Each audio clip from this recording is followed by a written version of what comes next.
Bonjour. Bonjour. Présentez-vous s'il vous plaît. Je m'appelle Leïla Slimani, je suis écrivain. Voilà, et j'ai publié un roman chez Gallimard, Chanson douce, en août 2016. D'accord. Comment êtes-vous devenu écrivain? Je suis devenue écrivain, je ne sais pas vraiment, c'est difficile de dire comment on le devient. En tout cas, j'étais mue par la passion de l'écriture, par la passion de la lecture d'abord quand j'avais votre âge à peu près, puis même plus jeune. Et puis ensuite par celle de l'écriture, je me suis mise à écrire des formes courtes, des nouvelles, des lettres, des choses comme ça. Et ensuite je suis devenue reporter pour la presse écrite. Et donc j'ai découvert encore une autre forme d'écriture qui m'a sans doute nourrie dans mon travail. Et puis un jour, j'ai écrit un roman et je pense que c'est là que j'ai dû commencer à devenir écrivain. Mais après, je ne sais pas si je le suis. Vraiment, je suis peut-être en passe de le devenir. Qu'est-ce que cette aventure vous a apporté? Mais elle m'apporte tous les jours quelque chose. C'est un travail qui ne s'arrête jamais, le travail d'écriture. Même quand on n'écrit pas, finalement, on est encore dans ce travail-là. On recherche quelque chose, une beauté, quelque chose dans la langue. On est dans une quête perpétuelle de ce qu'on a véritablement à dire, la quête de sa propre sincérité aussi, de son authenticité. Donc c'est ça que ça m'apporte, c'est le fait d'être constamment en recherche de quelque chose, d'être toujours dans une forme d'inquiétude, mais une inquiétude qui serait heureuse. Pour parler de votre livre, le fait d'annoncer la fin du livre dès le début, c'était pour inciter sur le fait qu'il est tragique ou pas? Non, c'était pas pour insister sur le fait qu'il est tragique, c'était plutôt parce que d'abord j'avais pas du tout envie de construire un livre sur le suspense de la mort des enfants et que je voulais pas que le lecteur se trompe de suspense. Je voulais vraiment qu'il soit conscient du fait que le suspense, il y en a, ou en tout cas l'intrigue, le rythme tournait beaucoup plus autour de la psychologie des personnages, de pourquoi on en était arrivé là, que de savoir si on allait ou non en arriver là, à savoir à la mort des enfants. Donc ça me permettait d'évacuer cette question-là dès le départ, et du coup d'obliger le lecteur à regarder autre chose, à déplacer son regard plutôt vers les petits gestes de la vie quotidienne, les petits détails dans les attitudes des personnages qui peut-être amèneraient à une explication de ce qui s'est passé. D'accord. Si vous deviez défendre Louise au tribunal, dans le livre, elle finit au tribunal, quels seraient vos arguments? Ah bah vous savez, je crois que comme pour beaucoup d'avocats de la défense, je la défendrai parce qu'elle est un être humain, parce qu'elle est digne et parce que tout le monde a le droit à une défense.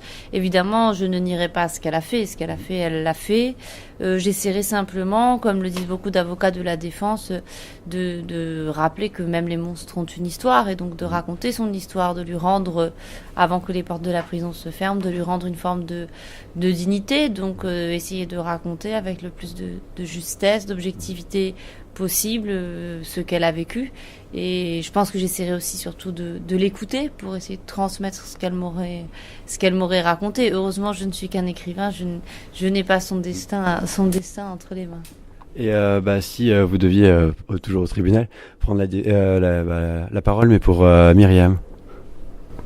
Bah, finalement, ça serait plus difficile encore de prendre la parole pour Myriam parce que vous savez, il y a beaucoup de gens, et je trouve ça d'ailleurs assez effrayant, qui me demandent si je considère que Myriam est responsable de ce qui s'est passé, si son aveuglement est une manière d'expliquer le meurtre. Alors déjà, je suis toujours assez outrée et assez étonnée du fait qu'on ne me pose jamais la question pour le père, mais toujours pour la mère, comme si les mères avaient des responsabilités beaucoup plus importantes et que d'une certaine façon, ce sont elles qui font le choix de laisser leurs enfants, donc ce sont elles qui sont coupables.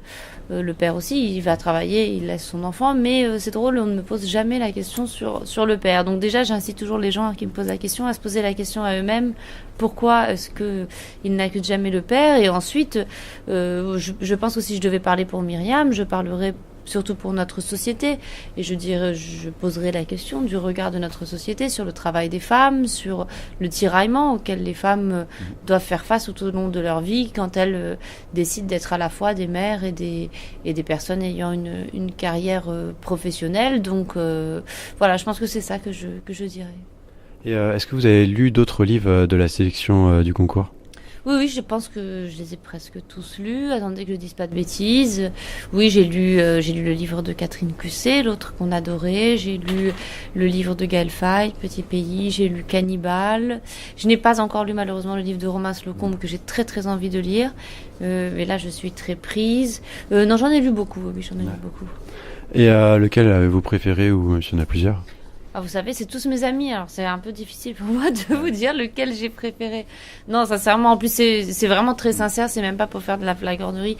Je les ai tous aimés pour des raisons complètement différentes. En plus, moi je ne suis pas jury, donc dans la mesure où je suis pas obligée de les classer, moi j'ai pris du plaisir dans chaque lecture. J'ai pris beaucoup de plaisir à lire Petit Pays, mais aussi à lire l'autre qu'on adorait, parce que je trouve que Catherine Cusset, elle a une grande force dans la psychologie des personnages, et puis une écriture comme ça, très très sèche, enfin très très belle. J'ai beaucoup aimé L'insouciance de Karine Thuy, Le règne animal, Tropique de la violence. Non, vraiment, c'est impossible pour moi de choisir entre tous ces beaux enfants. Voilà. Et quel a été le moment le plus émotionnel, le plus riche en émotions pour vous dans l'aventure du Goncourt et puis du Goncourt des lycéens? Le moment le plus émouvant pour moi, c'est le jour où j'ai reçu le Goncourt. Le moment où je suis arrivée à la brasserie de Rouen et que je me suis retrouvée devant 300 journalistes, puis ensuite devant ce jury très très prestigieux. Ce prix qui est quand même un prix non seulement très prestigieux, mais enfin même au niveau international. Moi, je ne me rendais pas compte que c'était à ce point, enfin du poids que portait ce prix. Donc c'était sans conteste un des moments les plus émouvants même de ma vie, je pense. Et si vous avez un message à faire passer aux lycéens, lequel serait-il? Oh là là, moi j'ai toujours du mal avec les messages, mais disons que ce que je viens de vivre ces derniers mois me prouve que finalement, et même ça peut paraître un peu mièvre de dire ça, mais que finalement, il faut jamais renoncer aux rêves qu'on a, il faut jamais renoncer aux ambitions même les plus folles qu'on peut nourrir, et que les gens autour de vous, parfois avec de très bonnes intentions, ont tendance à vous ramener un peu sur terre, à vous dire de ne pas trop rêver parce qu'ils ont peur que vous soyez déçus. Donc je dirais l'inverse, je dirais il faut jamais cesser de rêver, mais à l'inverse, il faut vraiment se donner aussi les moyens d'accomplir ses rêves, donc beaucoup travailler, en vouloir, mais je crois que le message que je voudrais faire passer, c'est de dire que rien n'est impossible, absolument rien. D'accord. Et si vous deviez définir en un mot l'aventure qu'a été le Goncourt des lycéens. Des lycéens, ouais. Je dirais désarmante. Et du Goncourt en général? Étourdissante. D'accord. Comment avez-vous travaillé votre écriture pour passer de phrases qui sont très courtes au début et simples à des phrases plus complexes au fur et à mesure du roman? Alors, au début du livre, je voulais vraiment placer le lecteur dans une position un peu de spectateur. Il va arriver face à cet univers qu'il ne connaît pas et que je vais lui décrire de la manière la plus simple, la plus sèche et puis finalement la plus objective entre guillemets possible. Il n'y a pas de jugement, ni de jugement de valeur, ni de jugement esthétique. Il découvre cette famille assez banale, assez commune. Il découvre cette nounou apparemment parfaite. Et donc je voulais qu'au départ il y ait une espèce de calme comme ça à la fois dans ce que je raconte et puis dans la langue elle-même. Que la langue elle-même, il n'y ait pas d'aspérité, il n'y ait pas de grands mouvements. Et au fur et à mesure que quelque chose de plus inquiétant s'installe, que les caractéristiques de chaque personnage s'affinent, la langue, elle aussi, va grossir de tout ça et elle-même va devenir plus inquiétante, plus cabossée, plus tortueuse. Et donc, je voulais vraiment que la langue suive d'une certaine façon le rythme narratif du roman. D'accord. Merci. Merci beaucoup.